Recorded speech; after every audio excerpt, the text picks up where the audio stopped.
La la la la. Inner Wealth Podcast. La la la la. Inner Wealth Podcast. La la la la. Inner Wealth Podcast. You know what day it is. Inner Wealth Podcast with David Liz. So manifest the greater this. And things all good cause I say it is. Invest in your inner wealth. Real generational wealth is mental health. It's an inside game, no toxicity. Let's talk and more listening. Ladies and gentlemen, and now introducing David McCullar, Elizabeth Holstra, host of the Inner Wealth Podcast. La la. Inner Wealth Podcast. La la la la. Inner Wealth Podcast. La la la la. Inner Wealth Podcast. All right, everyone, welcome back to the Inner Wealth Podcast. My name is David McCullar, and today I have a special guest, but first I want to say what up, though. Peace and blessings. How y'all doing? I got my guy Ahmad Muhammad here, who is the host of Breaking the Machine podcast. What's up, man? Nothing much. I'm lucky and blessed to be here and just to build with you, man. We just been having some great conversation and just building, and I feel like we on the same purpose, same mission. So it was like, you know, divine alignment that we finally meet up and tap in. Yeah, well, I just got turned on to you a week ago. A buddy of mine sent me your page on IG, and I went there and I saw what's the astral plane? Ancestral plane. Yep. Yeah, and I saw the ancestral plane, and I was looking at some of your clips and everything, and I was like, yo, I'm vibing this guy. Yeah. So first, what does breaking the machine mean? Well, it was originally supposed to be break in the machine, like Okay. a break in the machine. Like, my whole concept for it was, you know, growing up in the inner city, you know, we always say, you know, sometimes you only get one shot. And that was my whole, you know, concept for it. You know, this machine is constantly revolving. Nobody can get out of this machine, this, you know, prison, you know, school to prison pipeline. But everybody gets their break in the machine. Everybody gets their opportunity to get out. And if you don't take that break, you might be forever trapped in a cycle. But when I was saying break in the machine, it sounded like breaking the machine, or it just didn't sound like, I don't know if people. So it's like a pause. Yeah, it's a pause, and I pause in the didn't. machine. I didn't know if people were going to be able to catch that. You know, that it wasn't breaking the machine; it was break in the machine. So I was just like, I'm just going to call it breaking the machine, just so I don't have to deal with all that. But it was originally supposed to be called break in the machine, and that was the concept for it. Okay. So when did you start your podcast? I started the podcast back in January, so about like 6 months ago, about 7 months ago. And it was an idea that I had laying dormant for a long time. I wanted to actually originally call it Elevated Planes, you know, play it off the ancestral plane. But Okay. I didn't want it to be too elevated and conscious and this and that I couldn't touch the people from the community that I come from. Because, you know, a lot of the conversation that I have with a lot of young guys, you know, we have conscious conversations, but we have real conversations. And I wanted to have real conversations. I wanted to give the podcast a title that represented real conversations, breaking the machine, something that people from my generation and in my community could get behind. And it wasn't so much about spirituality and, you know, all So this you other felt stuff. like spirituality and consciousness was too out of touch I felt like or out of reach. no, it's not out of reach, but I wanted to bring it to them in a way that it would be palatable for them. You know, Okay. Malcolm and a lot of different the teachers in the past, they had to put it in a way that would be susceptible for the community. Well, you know, Jesus spoke in parables, right? Well, Because yeah, you have complicated topics, Exactly. and you have to be able to break that down to make it relatable to the person, right? So I noticed you mentioned Malcolm, and then you got the name Ahmad Muhammad. So what is that? You were born into the nation? absolutely. I was born into the Nation of Islam, and I tell people all the time, anything that I say of substance or, you know, it catches people off guard or they think it's good, I got it from the Nation of Islam. Well, that made sense because the first time I talked to you, I just happened to say I was talking about systems that we needed to produce within our community that was going to be helpful. And I said the only system that I've seen that's been pretty resourceful, and I don't hear a lot of infighting or garbage from, is the Nation of Islam. Exactly. Did you think I knew that you were part I of the thought nation? you knew. I thought you knew. I didn't know. Yeah. I just knew your first name. Yeah. But I mean, being black, I mean, a lot of us you got Ahmad, Rashad, right, yeah. A lot of us have names that can make it seem like you're a part of that, but we don't. You know, my friend's name is Hakeem, but actually, I grew up where my dad, he wasn't a part of the nation, but at the same time, you can tell there was an influence. You know, we had the final call papers and things of that nature. So that's why when you're talking, and I go to some of your videos, I'm like, why this guy's bright, man. He's speaking a lot of wisdom, a lot of knowledge. And how old are you?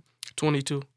So I was impressed in that, you know, and that's why I reached out to you, because I said, look, this guy, I want to get the younger generation to start bridging the gap between what you want to call it, the old heads and the younger heads. Yeah. And to be able to, you know, again, bridge that gap and get on the same page and be able to impart some things in you and take some things from you as well, from your generation. Like we had a conversation yesterday. Like I wanted to know from you, how does your generation feel in terms of like this, the collective consciousness of it? How does it feel to you overall? And, you know, I'm going to say what I said yesterday. It feels lonely, you know, not from my personal experience, but just from what I gather from, you know, being around other, you know, people my age, being around my friends, you know, it's people have gotten into a lonely place because social media makes you feel like you're not where everybody else is at. The goal and the thing that you want to be in life is so elusive because it's not real. So you go to where they said they're at, and then they're not there. They're down the block. Then you go down the block, and then they're up the street. Then they're downtown. Then they're around it. You never can catch them. So a lot of people have, you know, especially the younger generation and a lot of generations, but especially my generation, it just feels lonely because you feel like you're never where everybody's at. Like, you know, the older you get, you feel like you realize that you're chasing something. Well, most don't realize that you're chasing something that just really just doesn't exist. And so they thinking that I just fell behind. They're up that hill. I'm just not running fast enough. They were just there when people are not even running. They're not even in the race. So, okay. Let's break a couple things down there. When you say, so is it just your generation in the black culture, or do you find that, you know, across the board, or have you been around the other cultures, and what do you feel that that's widespread? From what I see is across the board. You know, being in college and on the college campus, you meet a lot of different people from different ethnicities and races. And, you know, from what I've gathered, it's pretty much the same thing across the board. It's just most of their lack of perception of life or lack of perception of happiness comes from they have, you know, maybe certain communities outside the black community, they have the nice things. They live in the nice house. They live in an affluent neighborhood. They have both of their parents, but they don't have that love. They're trying to make up that sense of love and sense of culture. You know, they're looking at our culture, which is the most affluent culture right now, and they're trying to say, you know what, I wish I did have that, you know, that sort of, you know, that family structure in terms of going out to the barbecue and all of us hanging out, or just hanging out at the spot, or, you know, just having that. But a lot of people in the black community know that that's just a facade, you know, and some of that exists and some of it doesn't exist, but it's a lot of different things that happen. And we're able to put on a better front because in the black community, a lot of things go unsaid. You know, it's a lot of different things that go unsaid, and we just move on. I mean, that's what happened during slavery. A lot of things went on, but we had to keep it pushing, and that's what we do better than any other culture. We keep it pushing, and we're just at a point right now in life. You know, people don't want to keep it pushing. They want to get to the real, and that's why you got platforms like this and platforms like mine. People want to get to what's really real. We're tired of acting like nothing's going on, like we're not in pain, like we don't see what's going on in society. Right. We just want some real truth. Right. So what's been happening in terms of social media? Like how you alluded to that earlier. You were talking about social media. So what are some very specific things that you see that's happening with social media, and how that's influencing people mentally, emotionally? Well, I feel like social media in general, not everybody doesn't want to be an influencer. You know, I hear a lot of people talk about followers and stuff like that. In my personal walk and what I see, I don't really think people care more so about followers and fame. Like the average person that I know, you know, coming from my community where I grew up, they really don't care about the followers. But the things that we say on social media and the alter ego that we take on is happening to everybody. You know, Yeah. I was having a conversation with one of my homeboys, and I was telling him, you know, a lot of the different issues I hear on social media, I don't see in the community. Right. But it's something like when we get on Facebook and when we get on Twitter, we say the things that's either in us or we think we're supposed to say or what we wanted to say, and that's what causes that misperception of life. You know, people getting on social media saying different things that either they're not living, that they don't really want, or they say they want but they've never had, so they don't even know what that entails. And they're just putting on a facade, and then the younger generation looks at that and says, okay, that's life. And then I said, I was having a conversation and I was on my podcast and I was saying that some of these children, they associate with their avatar more than their real life. Yeah, they say with your avatar. They caught up in that avatar, man. And, Right. and a lot of these children, they're out here and they're looking at their avatar, and they've been brought up with this social media to the point where their avatar, they feel like it's them. And then they're running around saying this stuff, and they call it Twitter fingers, saying different things that they would never say in real life, doing things that they would never do in real life. And then you meet an OG or somebody who predates the internet or predates social media, and they'll tell you like, hey man, you got to stand on all 10. I don't accept that. I don't care what you've been doing online and what you've been saying. You standing in front of a real one. And I was raised by some real ones. I was raised in that military structure, so I can see through it, you know, and that's just what I see. Yeah, well, that is a problem associating with your avatar, and you thinking you believing that's you, and you believing that's how the world is. Because when you get on there, you can get hit with like all these drastic things that's happening in life. Like, for instance, like we did a podcast, a previous one called stimulus porn, and we was talking about, you know, the amount of stimulus that we're receiving from not just social media, but from anything in terms of watching shows and stuff like that, right? So when you see something over and over and over, you're getting hypnotized and programmed and to believe that's reality. So if you continue, so you say a video that came across your timeline where they shot a black man, police officer, right? So if you see that over and over and over, you go outside and you expect that maybe police should be at your door with the guns drawn, right? But that's not the reality. That is a reality, but that is not the only reality, right? So what you see and what you consistently see is going to become your reality. And that's why your generation can be caught up in that cycle, you know, and what you guys consistently see too is this idea of success that's so just erroneous. It has taken me 15 years just to get to the place where it looks like I'm successful. And y'all want it tomorrow, right? You want it tomorrow. You don't want to fail. Like, you know how many ass kickings I've taken just from failing in business, you know? And, you know, the internet makes it seem like that is just so easy to be successful. And there's very few and far in between people who have, they won on, even, I'll give you a good example of this. You ever familiar with trading? Forex trading? Forex trading or stock I'm trading, familiar, right? yeah. A lot of us are starting to be aware of this, right? So I got into this company, and this company, they teach you to educate you on how to do trading. And it was quite a few of us doing the trading. And man, I was winning my trades. And when I was winning my trades, I'm calling everybody, man, I'm winning, I'm up, like I'm good. But I noticed when I lost, I was silent. Like I didn't say anything. But then I would call one of my and then my homie would call me like, what, you blew your account or something? And it's like, cause I ain't heard from you. I'm like, man, yeah, I blew my account. And it wasn't just me. It was all of us. Cause when people got silent, we would pick up the phone like, you blew your account? Like, damn, I did, man. Because people didn't want to talk about their failures. And one thing I do as a part of what we do of inner health and inner wealth and inception is that I always talk about I've talked about experiencing depression. I've talked about experiencing anxiety and sleeplessness. Because if I don't share those things, right, then I'm not helping anybody. And that's what we're caught up in as a generation, this facade, like you said, the avatar. But the avatar is not who you are, Mm, right? absolutely.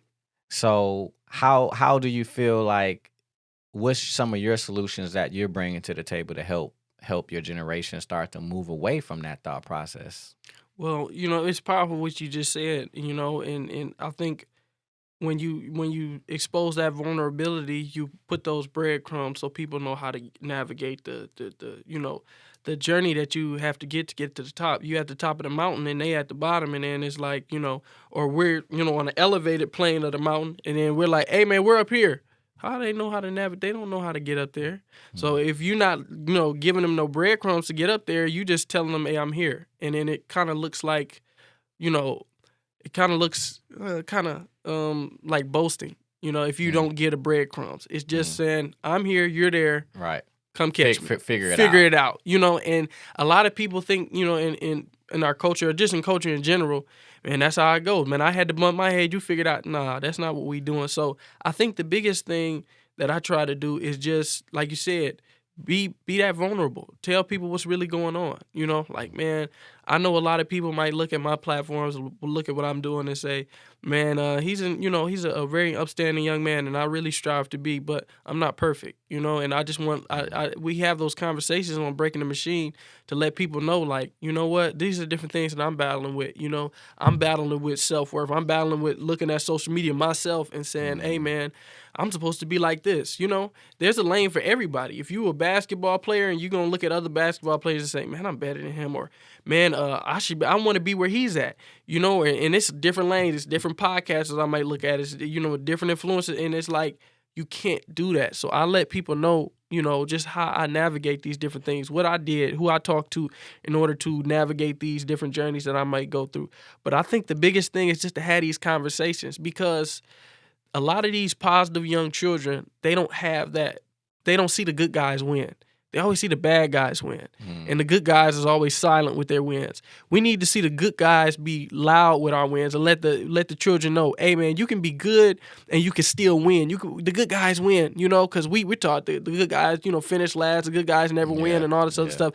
That's my biggest thing. I get on this podcast to show my generation and the younger generation, like, man, good guys can, they can win, they can be successful, so they can stay on principle, they can stay on all 10, you know what I'm saying? And they can look good while doing it at the same time. So, and you can be from the community and do it. You don't have to sell out or start talking like you can talk like you talk, So it's just, that's what I do. I just try to show them, man, the good guys, man, we going to win in the end. You said something too on your podcast that really struck me, and I reshared it, and it was that you can't correct what you don't invest in. Mm-hmm. So talk about that.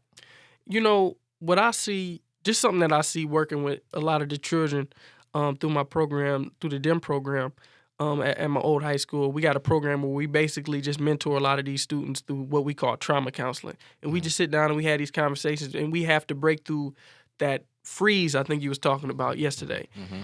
As soon as we talk to these children, they in a state of freeze. Nothing gets in, nothing's getting out. They don't want to hear what you got to say. They feel like they've seen you before. They've seen a version of you before, and they don't want to hear what you got to say. You have to break through that freeze.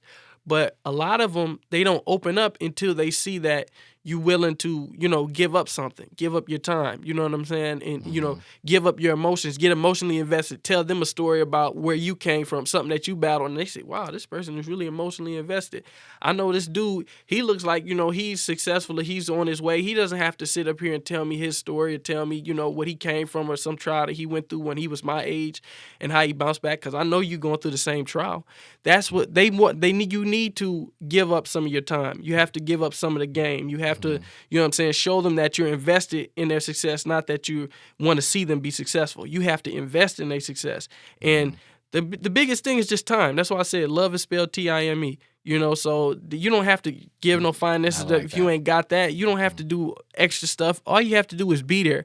I've always said this, to the children. It's like you don't. It's not about having the best thing to say or knowing that they're going to be susceptible to what you say. It's just about constantly being there, because they may never knock on your door, but just knowing that you are home gives them solace. You know, if they in this neighborhood, they constantly in the school and they never knock on my office and they never come in to talk to me. Just knowing I'm there makes them feel good. Maybe one day I do have a problem. Maybe one day I do have an issue. I know he's there because he's always there. He's consistent. He's always taking out his time. That's what means something to these children.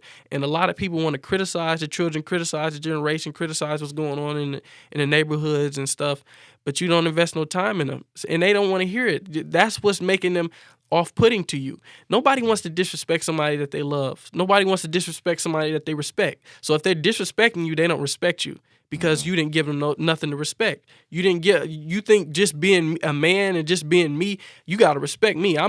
These children don't operate off that anymore because of what they've seen and what they've been through. You know, a lot of them had to do a lot of things that children shouldn't have to do. You know, take care of different issues that they shouldn't have to take care of. So now that they've taken on that burden, a lot of them have this thing in them. And in order to reestablish that connection and that respect, you got to give up something, and you got to give up your time.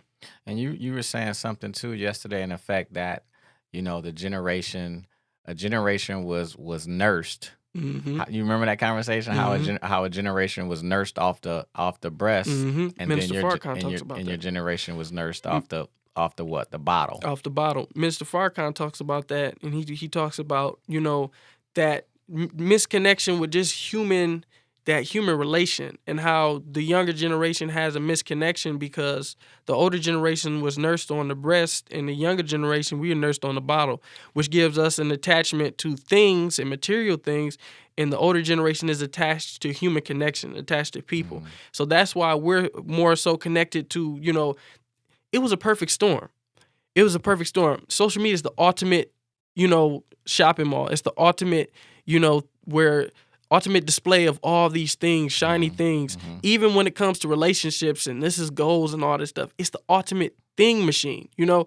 So now we have the perfect mixture because we're the generation who was raised on, you know, by some things and raised looking at things. So now it's the perfect storm. So, you know, that's just something that I see in something that, you know, I heard from the Honorable Minister Louis Farrakhan, and I was just like, man, that just, it's so true. It just resonates. Right. So in seeing that and hearing that statement about being, you know, we're, you know, older generations connectivity. Like I told you, my mother and father, they lived around the block from each other. Like they got married at a young age, and they didn't have anything together. It wasn't like, from my standpoint, I always felt like, you know, and probably maybe I'm one of the last generations to feel that way, is that well, to start feeling this way. I won't say not to not feel that way. To start feeling this way is that you got to have it all together before you get the person that you want to be with. At that point, you're not building together. You just, I got this, you got this, and now we come together, and now we're this. But there was no real build. There's no real struggle. There's no real sacrifice. Right? So it's really a form of a synthetic relationship, right? Because you're only with that person based on what they have, not based on who they are. Because at the foundation of you, I can go back into my childhood. Foundationally, man, I'm the same person for the most part. Yep. Same principles that was instilled into me is the same principles I believe in today, and that I you know, how I move. I believe in integrity. I believe in purpose. I believe in principles. And I don't sacrifice those principles.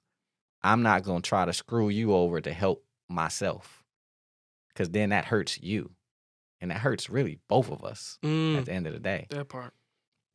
But we have a generation that we're not raised off principles. We're raised off, what'd you say? We're raised off images. And those images are real false images that lead you to destruction. So now that we see this, how has that, you're 22, obviously you're not married, you're single, right? Let's talk about how these generations are now moving in terms of relationally, like, and what's that's doing in terms of building family units or not building family units. Yeah, well, just how I look at it, it's exactly what you said. It's very transactional. It's like a transaction. It's I hear love is warfare, and I hear love is a lot of different things. It's a business and all this other stuff. Just like you said, a lot of people are starting to push the financial aspect of everything, and how a marriage and a union is a business. And I understand that, but everything is a lot more transactional than it's ever been before. It's less about genuine connection. It's less about trying to build the black family, which is the most important thing that we can do, and it's more about how do I feel. How does this person feel? I want this. I want this image that isn't realistic at all. When people just wanted to build this family structure, that's what we was all based off. That's what we was all raised on. That family structure. But it's less about the family. It's less about the children. You see a lot of relationships, sever apart, and then maybe the mother has an agenda against the father of the child, or vice versa. And then it's just like, when is it about the family? When is it about the child? When is it about this union? It's not about the union. It's about us. What do I want? I want to go out here, and I want to be on Instagram, and I want to feel this type of way. And he wants to be the same thing, or he wants all these women and all this other stuff. But it's not about the family anymore. We don't know nothing. We lost the sense of sacrifice. Yeah. A sense of, a sense of sacrifice, and a sense of duty. Duty to our community, duty to, our women, loyalty. It's like, we just got to get that back. But like you said, it's a false sense, because the images got us caught up in this what if culture. What if I did that? What if I flew out to Miami? What if I could have found a better way? It's so many what ifs, because Right. you're seeing stuff not Too even many know. options. And So talk about options. You said something about one of your posters. Yeah. Options. More options doesn't mean better options. It Right. just means most of the times it just means more ego. So if you got more options, you just really got more ego, and you think you got better options out here. When if you know what you like, what the principles and morals you was raised on, you don't have to break something just to get some more, some stuff that might not even be as good as what you already had. I know what works for me, and that's what's always kept me grounded. Like you said, being raised in a nation. I know what works for me. I know what I was, grown on, and I know what I was raised on, the discipline and the principles that I was raised on. I don't need to break those, morals and those disciplines in order to understand what somebody else is going through, or understand what somebody else's walk of life is. I know what works for me. I don't, I'm not going out to the club. I'm not, running around with a whole bunch of women and stuff like that. I know what works for me. What works for me is what I was raised on, my discipline, Yeah. And like I said, I'm not perfect, but I understand that what I was raised on is good. And if it's good, then why should I trade that for something else that might just be okay? Right. And you were very vulnerable with me and shared with me a lot of tragedy that's happened with you. And there's some things that I'm definitely, I'm gonna want to work with you to help you through. But in the midst of those tragedies that you've been through, right? I still see somebody standing. And the reason why I believe that you're standing the way that you're standing, and you're moving the way that you're moving, is based on those principles that you're rooted in. So that's the one thing about having mental health challenges too. I had mental health challenges, and the myth of normal is that nobody suffers from any type of mental health challenge, which is like really idiotic when you think about like we're constantly dealing with mental challenges. We may not be mentally ill and have a diagnosis, but on any given day and time, you can go to a psychiatrist, and based on that day, you can probably be diagnosed with something. Depending on loss of loved ones over a short period of time and things of that nature, right? You can easily be diagnosed with something, anxiety, depression, right? But the thing that holds you through, when I was going through my mental health challenges, is those principles. And when I was suffering, I said, somehow my brain got into this position, and somehow I will undo what was done, what's taking place. So I feel that same presence and energy from you. So let's talk about what are some of the principles from the nation that keeps you upright. Well, in the nation, we're taught to rise above emotions into the thinking of God. And, one of the basic foundations of the nation is that military structure. And, we talked about this the other day, and it just really is what I was raised off of. When you talk about drill is the foundation of disciplinary training. It compels the habit of obedience and stimulates the desire for cooperative strength as a unit moves together as one. So, in drill, you have a DI, a drill instructor, and he gives the commands, he gives the calls, and you don't second guess the call. When he tells left face, you snap left. You don't second guess what he's saying. He guides you. He is the guide. But in the larger picture, God is the DI. God is the instructor. So it's really just about good and bad. When you feel like doing something, or you feel like you should be doing this, what's the right thing to do? What's the right thing to do? And when you get into that mind frame of being able to hear a command and to move, it's the same thing with your self-conscious. It's the same thing with, that voice in your head that tells you what the right thing to do is. You got the negative voice, then you got the positive voice, that, self-accusing spirit. When you hear that and you know what you're doing is wrong, or you're supposed to do that, forget your emotions, forget what you're feeling, and you're second-guessing the call, you're second-guessing the snap. Just listen to what you know is right. Hear the call and move on command. So that's really what it comes down to. If I feel some type of way, if I feel like, going through different trials in life, and I just want to, like I said, I lost my father when I was 10 years old. So that was a big thing for me. That's a pivotal age, especially for a child, and especially for a young man. Losing my father at that age, I could have went in multiple directions, but I heard the call. I can always hear the call, and I knew what I was supposed to do. I knew my purpose. I knew my dean, and I stayed, and I just moved on call. So you just got to know, you got to hear that voice of reason. You got to hear that voice of, right, or, right versus wrong, and you just got to follow the right every time, because you was born on that right path. So you just have to follow that. Everybody knows what they supposed to do, but then, sometimes we misconstrue it with, okay, well, I was raised in this environment, I was put up against these obstacles, and I was that's that other side talking to you. That's that other side. It's the side of self-soothing and trying to find safety.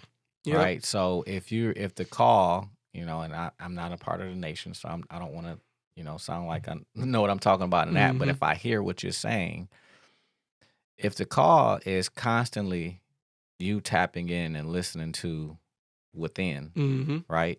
You're gonna not go into the self-soothing route, and you may find yourself there for a moment, but you won't be there long. That part, right? Because the longer you stay there, the longer you feel off course, and you don't want to feel off course. It's interesting that we have in the Black community so much religion, but so much mental instability and emotional instability. We're lying to ourselves. And a lot of us have used that religion too, to where it's like, yes, if you understand what's being spoken to you, you also have to understand that's not all there is. There's more to it. Absolutely. Like you got introduced to Inception yesterday. Now it opens you up to know what? There's more. There's more to it. You can read your Bible, you can read your Quran, but if I tear my Achilles, brother, I'm going to the orthopedic surgeon. I'm having surgery, and then I'm going to my physical therapist, right?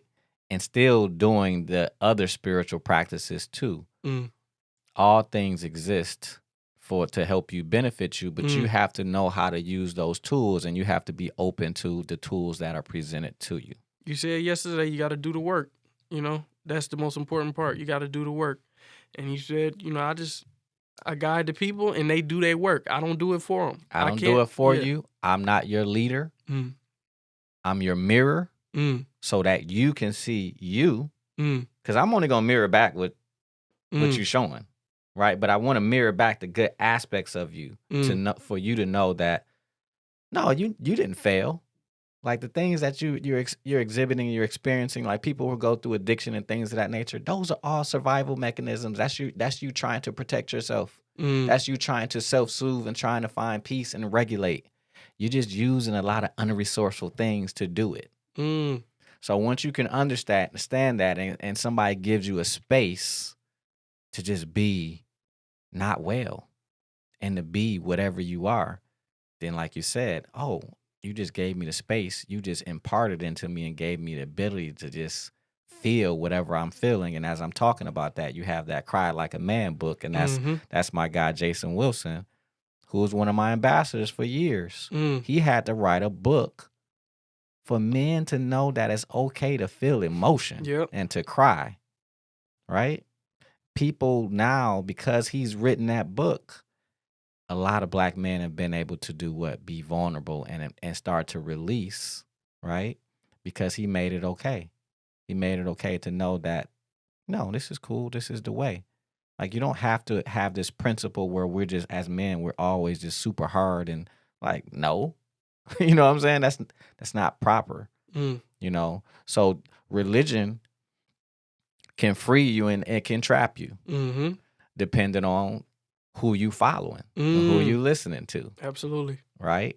So obviously you're following something that's giving you good guidance because, again, even though the tragedies that you've experienced, you're still standing and you still, even though all that mud jumped onto your lens, you know what you're doing, Ahmad? You wiping it off, man. Because you know what happens as you get older? We experience more and more trauma and we start to be dissuaded by doing the right thing because it's like, man, look, the world is a horrible place, bro. So why don't I just go and do and be and act? You know, we said this yesterday. We talked about like, you felt like you're a good guy. And I felt like I'm a good guy. Like I'm going to do what's right and what's just.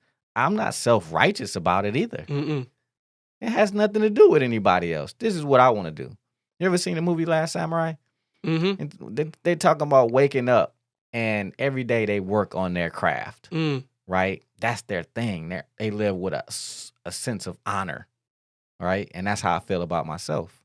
But at the same time, I also understand that, shoot, I'm going to fall, I'm going to mess up. Absolutely. And I'm okay. I'm okay with being a hero. I'm okay with being a villain. Because to some people, you're a hero, and some people, you're a villain. But in my villainous ways, I'm going to self-correct. And I'm going to get back on course. And I ask that you give me the grace and the space to self-correct, just as I've given you the grace and the space to self-correct. Right? That's it. We got to appreciate people that want to do right. You know, sometimes we beat up on people who want to do right and then they slip up and they do some wrong and man, you said you didn't. Yeah. But it's a lot of people you can point at them and you didn't. So they don't even want to do what's right. You know, they so deep into that self-soothing that they don't want to feel nothing else. They don't care if you point out that. So when you're dealing with somebody who's trying, just be appreciative that the fact that they're trying. You know, that's all you got to do. Strive to be righteous. Strive to do the right thing. And that's all it is. So like you said, it has nothing to do with being self-righteous. I try. And the people who end up and that's all that they are is self-righteous, and the people who follow them and because they've pedestalized the pastor and whoever else leader there is, you've pedestalized that person. Like Obama, if he got caught up in a scandal today, I'd be like, yeah, okay. Bro, I didn't see men fall, and I followed men who failed, and I've gotten burned from pedestalizing them. What did we talk about yesterday? We're all on our journey, right? We're all in the Wizard of Oz. And if you keep going down that yellow brick road and you keep looking for the great and powerful Oz to lead you and guide you, and you get to them, right? And you pull that curtain back and you find out what? The great powerful Oz is not great and powerful.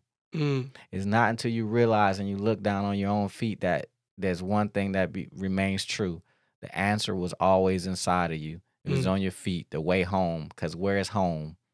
Home is not outside of you. The only place you ever lived in your life is inside your body. And until you turn inward and you seek the kingdom inward, you're not going to be on the right path. you're gonna be on the path trying to find the wizard, the great Oz, when it's not. That ain't it. It's you. Man, they're not gonna catch that. They're not gonna catch that. That's so real, man. We did a whole episode on the Matrix, and that's it. That's the same message. The same message is turning you back into you. So again, if your person you following is so self-righteous and infallible, when they fall, you gonna fall right with them because you put them up there. You put them up there, and you thought they were gonna lead you and they were gonna complete you, and they're never gonna complete you. That's why we do the work, so that you can find and understand the completedness was always there. You just had to do what I said. Like I told you, what you're doing is you're just removing the mud off your lens, bro. Self-improvement is the basis for community development. Self-improvement is the basis for community development. It starts with us. That's what I've been interested in, like early age. Like how do I get better? You know, the way that people take it in terms of sports, I think about that for my life. Like how can I get better? How can I be more conscious, more consciousness? You know what I'm saying? Like when I can catch myself in mid-swing and I did something to you, and I can catch myself and come back and apologize to you mid-swing, that's how I know I'm powerful, because I have control over what? My consciousness. And the only thing that gives me that power over that is my awareness. My awareness to see myself. Good, bad, and ugly. You know, that's the power. But you only get that by doing the work. You only get that by doing the work, man. You gotta do the work. So I saw you have my guy Courtney Bell on your show. Absolutely. So let's talk about music for a second. You listen to Courtney stuff? Absolutely, I do. Yeah, I met Courtney some years ago, and you know, I pulled up his album, and at that time, I wasn't really listening to hip hop anymore. Like I would listen to my old stuff, but new stuff I couldn't tell you who was out. And I listened to him, and like you, like how I feel about you and how I met you, I was like, man, this brother deep. And so we sat and we had a conversation. But music is like, it's like the opium of the masses. They say religion is, but I think is music, because life is music, first of all. Your whole life can be narrowed down to a sound wave if they put it on paper. Everything you ever said and ever did is just nothing but a musical note. The minister said one rap song is like 1,000 sermons. It could be like 1,000 sermons. One rap song can be like 1,000 sermons. So what has the music done for your generation? Good or bad or indifferent? Well, you know, I listen to a lot of rap music. I'm not gonna lie to you. But I listen to more classical music than anything. That's just me personally. I was brought up on classical music. I didn't listen to rap music until I was probably 12 years old. So I didn't grow up on rap music. I'm not gonna lie to you, even though I got the Ice Cube shirt on. I caught up on it later in life. But I listen to a lot of rap music. I listen to Courtney, especially when we talking about Detroit artists. I listen to Courtney, I listen to Royce. I just like listening to stuff that's elevated. I like listening to stuff that I can relate to more. Yeah. You know, I listen to Kevin Gates because he's real elevated and he talks a lot of stuff that I can relate to. It's just I gotta relate to it. Like I'll joke with my friends like that all the time when they listen to artists. I'm not gonna name no names, but artists that I can't relate to. Right. They not talking about how shooting, out, jumping on them, robbing them, stabbing them. Yeah, and I'm like, I can't listen to that because I've never done that, and I'm not the type of person who can rap some stuff and and just like no, and like. That's not my reality. I can't even put on that energy because I've never had that type of energy ever. It just seems like I'm fake, just rapping those lyrics would feel fake to myself. But rapping some Courtney lyrics or rapping some Royce lyrics or some Kevin Gates or just whoever I listen to a lot of artists. It just has to feel real to me. I have to relate to it. I have to be like, you know what, I can relate to that. So, a lot of what it's a lot of the music. I don't want to say rap because it's a lot of genres. Out here have taken us far away. Like we say, R&B isn't R&B anymore. We're not talking about loving women anymore and loving your woman and all that other stuff. A lot of the music has been diluted now. But people paying for it, and what it really is it's the same thing as the social media. People are just the music is really just perpetrating a fraud. I hear a lot of the artists. I heard Icewear Vessel say on the Breakfast Club. He was just like, I'm hearing all these people talk about catching all these bodies and stuff. Like, man, that stuff is just unrealistic. I hear him. They got 1,000 bodies. That's fake. If you really know what that's all really about, that's not how it's gonna go down. It's real repercussions and real things that have to go down. He said, if somebody catching that body, they doing 30, 40 years. Like, man, they might do like it's real stuff around. You ain't gonna you just demon, you just didn't know. So it's just a facade. It's all a facade. So, but in terms of like when you see a generation, because I know how it moved our generation. Mm-hmm. I know I saw the shift from back when it was fun and light and dancing, and then I saw the shift when it was, murder, and I can feel the shift in the culture. I can feel the shift when it was, went to I'm a pimp. Mm-hmm. I can feel the shift when it was I got money. Mm-hmm. All those messages were shifts. But also I was very connected to, Nas is my favorite rapper. But I was connected to people who lyrically, man, I can listen to stuff now and I'm like, dude, these dudes was like I thought I was smart. Like these guys, I'm 16, 17, they 18, 19, 20, and they speaking, they dropping real knowledge, man. And that's what I had gravitated to. I understand that you don't want to go to the club and hearing, intellectual things, but for me, I'm like, if I can't decode your music, if I feel like Royce had a verse on his Father Figure track, and I just stopped. I had to go back, like, bro. And that's why I was like, yo, Royce is the truth, man. Like, I was breaking down. The music is good, man. Yo, even if it's elevated, man, the music's still banger, man. It's banging, and then too, again, you got to go back and rewind and start piecing together what he's saying, and then too, I think of it as like, yo, again, it's a game of intelligence. Like, dude, you're a very smart person to pull those words together and those concepts together and make it sound like it sounds. And another guy like that is my guy Razcast. And I'm gonna have Raz on the show too. Raz does did our intro song. Like Raz is like that too, man. And Royce just shouted out Raz for being a prototype for his development.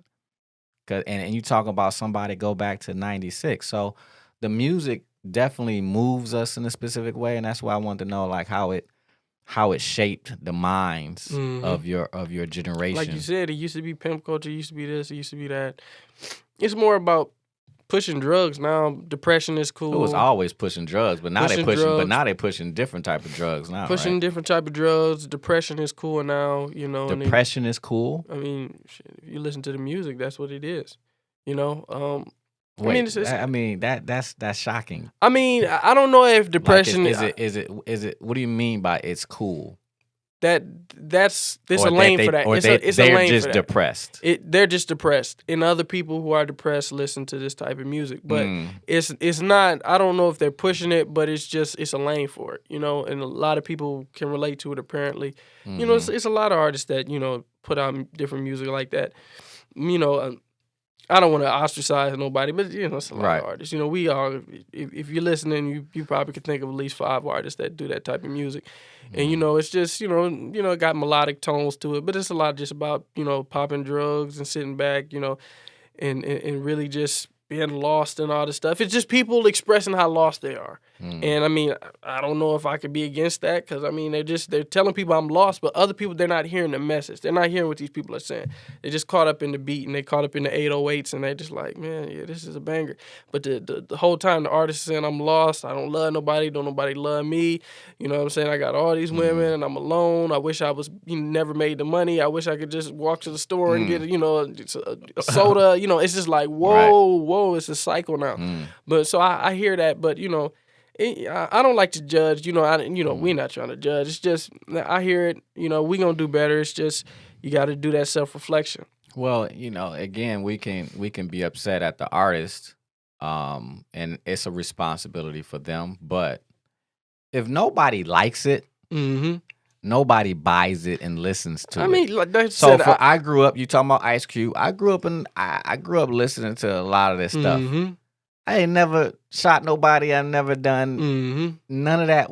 Was their responsibility. You know, Charles Mhm. Barkley had a commercial, Nike commercial back in the Mm. day when he said, "I'm just a basketball player. I'm not a role model." Mm. Because we've made the things outside the home responsible for What goes on inside though? what goes on inside the home. So yeah, I look at rap music back in the day, like a lot of stuff they were saying, man, I wasn't taking that seriously. Mm-hmm. I wasn't influenced by it. You know what happens is, this is it. When you have a ton of trauma in a community, right? Unresolved trauma, and then you add the call onto it. Mm. Like, you ever seen Manchurian Candidate with Denzel Washington? I don't think I've You seen gotta that. see that movie. It's basically it's about programming, where they program these soldiers to I keep perform hearing about it, acts yeah. when they would create a Mm. specific tone or call. They would say their name, like my name, David Arthur McCullar, and it would trigger them. Mm. And they would give them the programming, the signal to go and do what they needed to do. The music by itself is meaningless Mm. without the trauma programming underneath the surface. Mm. When you have the trauma programming underneath the surface, and you have the generation that's stuck in fight or flight, and you have the fatherlessness, right? And then you throw the music on top of it, now you got a recipe for disaster. Because it's all one big formula. The music by itself, again, I was raised like my dad would have been looking at me like, boy, if you don't sit down somewhere talking about, you know what I'm saying? Like, Mhm. I remember MC8. I don't know how many people MC8 killed in his songs. I ain't never thought MC8 killed these people in his songs. I mean, I watched wrestling back in the day. I saw them just like that. Mm. That's not what we see until it got it got real when Pac died. Because then it took from, this ain't just about music no more. This is real stuff. And then Big died, and that's what did that, you know. But now, go look in the last year. I think like 20 rappers died. Mm. They got like killed, Yeah, I probably can name 20. and I didn't even know that many. Like, y'all got a lot of rappers, first of all, these days, and a lot of them are dying and getting killed. Why? Because, again, underneath the surface is because they're really trying to live those lives. You know, rappers typically, when you make it, what do you do? You move out of the hood. Why? Because the hood represents lack of safety. Mm-hmm. And what are you trying to do? You're trying to find safety. So all trauma is the body, the brain not feeling safe. Mm. And so you have to stay in a state of safety, right? So that's why you're hyper vigilant, or that's why you're frozen. It's because the brain is still trying to protect you from something that long past. So really, in all the things that we're doing, and all the things that we're talking about, and we say it on every podcast, the buying, the self-soothing, it's all just drugs, all of that, all the stimulus you can name is about trying to find safety. So it's up to people like you with podcasts like Breaking the Machine, Break in the Machine. You need a pause. You hear me talk about space. You need the space between your consciousness so that you don't just become this knee-jerk reaction to everything that's in life. You know what's happening in the community right now? Anytime we hear something that we don't like, we triggered, and then all of a sudden the thing that the person said could be truth, but because it triggered you, you can't even stand and listen to it. That's what's wrong with our community, because we're walking time bombs, bro. Mm. Yeah. I just seen it.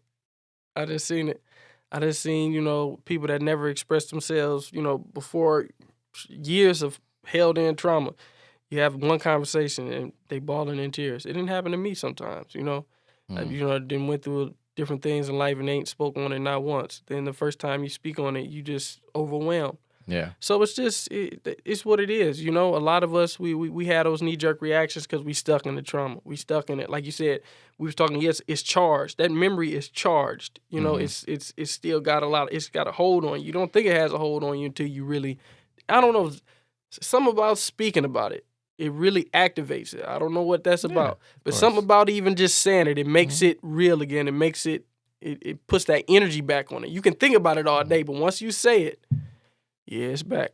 Yeah, because again, what I told you, the issues are in the tissues. So you can speak about it, and if you see it or if you hear it, that's how trauma works. Your brain is taking everything in an environment up. Smell, even smelling something could trigger you. Hearing something, like I said, can trigger you. Something from a song or something visual that can trigger you, that throw you into, like I said, the Manchurian candidate mode. Now you're destructive to yourself. And if you're destructive to yourself, you're destructive to everybody else around you. Because if you're willing to destroy yourself, you think I care about you? Yeah. I don't. Because now it's all about survival. And my survival is more important than what you need, than your needs. Right? And that's what we have to do is, again, we're hoping people kind of find those spaces, those safe spaces like Inception, and even just like your podcast, people to come on to be able to share their story and what they're going through. I'm all about solutions. So what are some of the solutions that you're coming up with at your young age? What do you see that you're going to be doing? You know, it's funny. I was talking to my co-host Spank, and we were just having a conversation. I was saying that I wanted to do a book club for real. And, you know, one of the biggest things that I hear, you know, from a lot of, you know, successful people, affluent people that been able to chase their dreams and achieve their dreams, they're always reading books. They always got a book to recommend you. And, you know, I don't want to, you know, put out a blanket statement, but I don't, you know, a lot of the guys, you know, that I grew up with, you know, some of my friends, you know, we don't read books like that. So I was thinking, you know, and I don't know what it's about because we all can read. Yeah. It's just something about it. I don't know if it's not cool. What they used to say, if you want to hide something from a black person, what did it say? Put it in a book. Put it in a book. So, you know, I think that's a start. You know, I wanted to start a book club, us to get together, you know, and just sit down and really break these books down. And even if you're not the most affluent, you know, the book reader, you don't read books like that. If you get in this round circle, might have somebody who can break it down for you. They got books on audio now. Exactly. You got YouTube. So it's like, you know, I want to start that, and I want to just sit down, especially the brothers in our community, young brothers, especially, and just have us sit down and read these books and then just break them down. We meet up once a week and then break down the chapters that we read. Okay, this is what did you, and then fill out, and then we all spread the information because you're going to piece something from it that I didn't piece from it, and then together we're going to get a collective consciousness, so and collective understanding of what's going on. So I feel like, you know, that's... it's just what I said in the beginning. You got to make being right and being good, you got to make the good guys, you got to show them winning. You know, you got to show them winning. But it's interesting that we watch comic book movies and we love that. We love the good guy. And we love when the bad guy turns and becomes a good guy. Right? So we're moving in that generation. We're moving in that pace. Now it's important that, just like you said, I don't want to talk about other guys, what they doing, what they not doing. I'm going to do it. You got to do that. If it's meant to be, it's up to me. And it's up to we. So that's what you're doing. Like, you gotta take that up. You got to take up that mantle and start doing that. Not even start. You already are doing it. Continue. I got some other stuff that I'm working on. I don't want to speak on at the moment, but it's really on some round circle type stuff. I want to do some traveling and really have these conversations in different places. It's really all. You connected with Brother Ben yet? Absolutely. Okay. Absolutely. Yeah, he actually did my first interview. He actually conducted my first interview that I ever did. Okay. Yeah, good brother. Real good brother. Him, 19 Keys, RZA. All of us, we all was in a group chat for a while, but all them brothers is good brothers, you know, all really just trying to push positivity and showing them that the good guys win, you know. Like Brother 19 Keys said, I'm rich and I'm righteous. That's how I'm trying to live, you know what I'm saying? That's how I'm living. So, but it's really like, you know, when you look at this, I want to get us all into a space where we can show the community, and that's why I try to show them, you know, I don't try to put on the front. I try to be in my rawest element and show them, you know what, you can be a good guy and you can still win. That's what I want to show them. So when we have this book club, I want to show them, hey man, the guy that you respect who drives that Charger, who drives a Hellcat or drives that or got them Buffies on or he got them the freshest new release of Jordans and stuff, he reads books too. You know what I'm saying? Right. He enjoys having intellectual conversations too.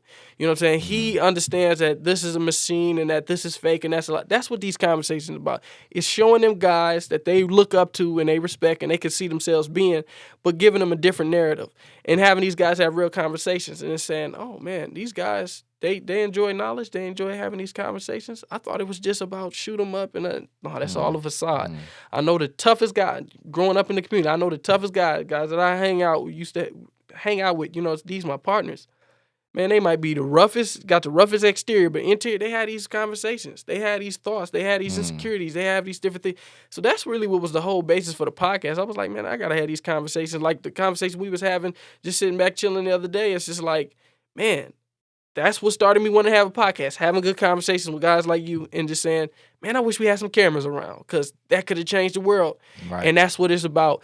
I don't put on no front. I don't try to control the conversations. I just know when we sit down and when real men get in the room who really vulnerable, it's always going to be something amazing. So that's what I wanted to, you know, structure the podcast around. Let's have some real good conversations and show them that, hey, man, people that look like you know, had those same type of thoughts. Exactly. So what's the first book? What? For the book club that you're gonna do? Oh, What would be the first book? Because I'm actually writing the book, so I thought you was trying to tune in on me, like, oh, he know I'm writing the book. But no, the first book, I'll probably say "Message to the Black Man" by Elijah Muhammad, Honorable Elijah Muhammad. Just because, not only because it's been impactful in my life, but if you listen to an array of artists, an array of influential people, they'll bring that book up all the time. You know, they'll bring up that it's all because it's so powerful. It really deals with, it breaks a lot of the lies that you was taught as a child, and then it don't really tell you it puts that clean glass next to the dirty glass and said, you choose.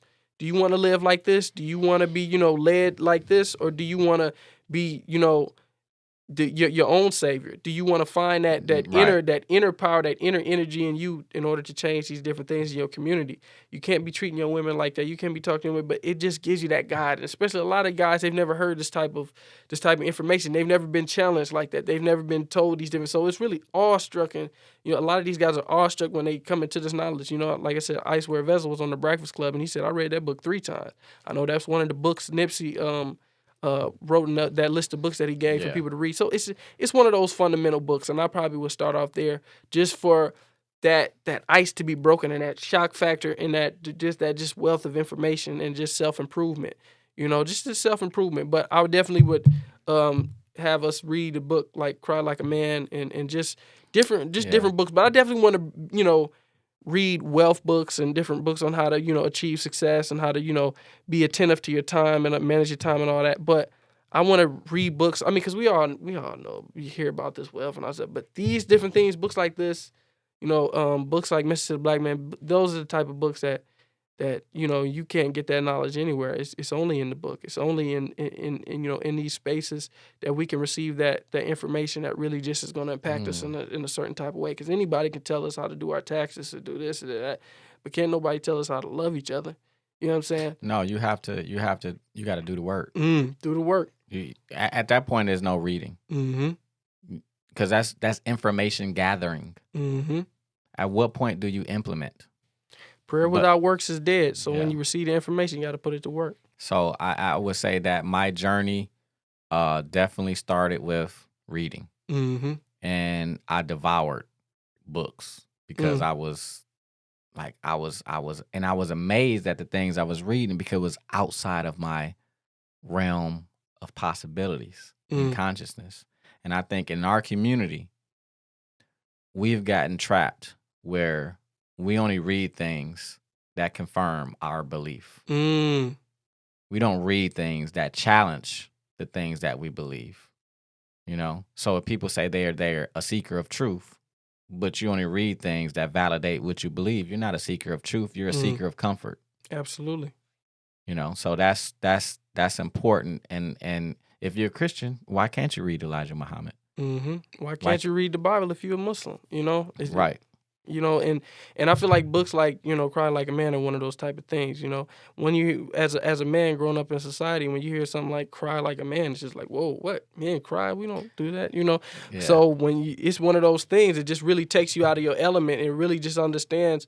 And it's beautiful when it comes from a man that you can look up into, respect, and say, I wonder what he got to say. Because what, you know, he's crying, you know what I'm saying? He's expressing himself. He's saying, you know, that it's okay to express yourself and it's okay to get real with yourself and offload those traumas and heal. You know, that's what the podcast is about. It's just showing, you know, examples of people you never thought would say that type of stuff. You know, guys that got money and are fluent, like, why would they seek, you know, somebody like, you know, an Inception? Why would they go into an Inception and heal? Why would they? It just shows, man, all that other stuff is fake, man. You can get all the money, you can get all the women, you can get all this stuff. At the end of the day, you just want peace. And that's what we on right now. We trying to get some peace. And that's what Inception is about, and that's what Inner Wealth is about. And it's just like, that's why we here. It's like, man, we seeing through the matrix. It's like, man, none of that stuff matters, man. I just want some peace. I just want to be able to sit in my yard and not have that PTSD of when I was living in Chicago and the guns is going off and I'm checking the doors every night, 3 a.m. on the clock, like I was telling you the other day, because I had that trauma running through me, and I ain't even offloaded it. You know, I don't know. It's one of those things. It always kept me safe, but now it's just like, it's killing me because, you know, I'm in a safer environment now. But it's just like, those are the type of different things that we got to see. We got to see through that matrix. I just want the peace, and that's what I'm seeking right now. I'm seeking peace, and I'm trying to, you know, just tell the people my journey. Well, great, and that's what we're doing. You're not seeking the peace; you are the peace. Mm. And once you know that, you start doing the work to, again, get the mud off your lens, remove the trauma that blocks the peace. You're already walking in the essence of being a good man, a righteous man, a rich man. Mm-hmm. And we know that it's okay to be all of those things and that those realities exist simultaneously. So I appreciate you, man, for joining us today, and stay on your journey. And I'm here with you. Man, I appreciate that. I really appreciate this opportunity. It was beautiful just building with you because, like I said, this was a thought back in March. We was having a conversation after one of my podcasts about Inception, and then it all came together. So this is powerful. Well, we're here, bro. Till next time, guys. Peace. You've been listening to the Inner Wealth Podcast on EYL with David and Elizabeth. Theme song produced by Be Ready for West Coast Creations. I am Razcast, reminding you to take action, be proactive, be congruent, get out of the matrix, get your mind right. We've automated mental health at inception. Join the movement.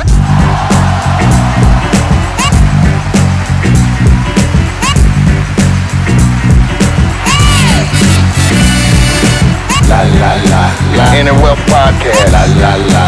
Inner Wealth Podcast. Inner Wealth Podcast.